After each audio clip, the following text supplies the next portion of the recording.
10 peso coin na pwedeng bilhin sa inyo sa halagang 2,000 pesos mga ka-coin collector. Baka po meron kayo nito. Ito po ang palaging inaalok sa atin ng ating mga viewers. Naghahanap nga po pala tayo ng 10 peso year 2007 mga ka-coin collector. At baka po makakita kayo ng ganitong klaseng 10 peso coin na pwede nga pong bilhin sa inyo sa halagang 2,000 pesos. Ito po ang hard to find sa 10 peso coin BSP series. Year 2007 po ang hard to find at talaga pong pinagkakaguluhan ng mga kolektor. Year 2007 at year 2009 mga coin collector. Baka po meron kayo nitong naitatabi at pwede nga pong bilhin sa inyo sa halagang 2,000 pesos. Lalong-lalo na po kung mga brilliant uncirculated condition. Yan po talaga ay mahal, higit pa sa 2,000 pesos. At ipapakita ko rin po sa inyo ang iba't iba pa po nating barya na binibili sa ngayon mga coin collector.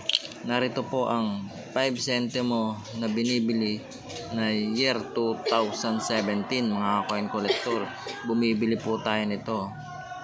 Ito pong 5 centimo na NGC coin. At ito naman po sa 10 peso mga commemorative coin na brilliant uncirculated condition. Ayan po, kagaya po niyan na si Andres Bonifacio. Kung meron po kayo nito na isang set po na 10 peso commemorative coin, pwede po yan bilhin sa inyo sa halagang 3,000 pesos. Basta po yung isang set.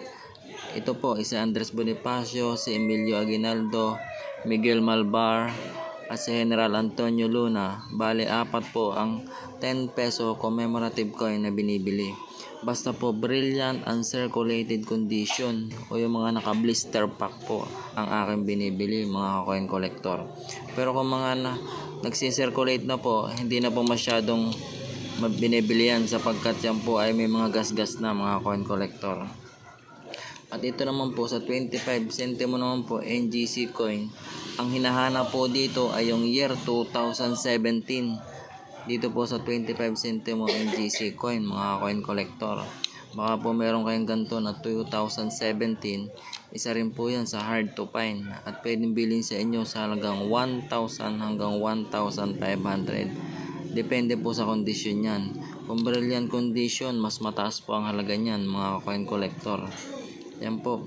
Sana po kung makakita po kayo ng mga barya ko pong nabanggit kagaya po nito, ayan po, ay mag-message lamang po kayo sa ating FB page Coin Collector at bibiling ko po sa inyo sa aking presyo na nabanggit. Marami pong salamat. Sana po ay mabentahan nyo ako ng mga ganitong klaseng barya.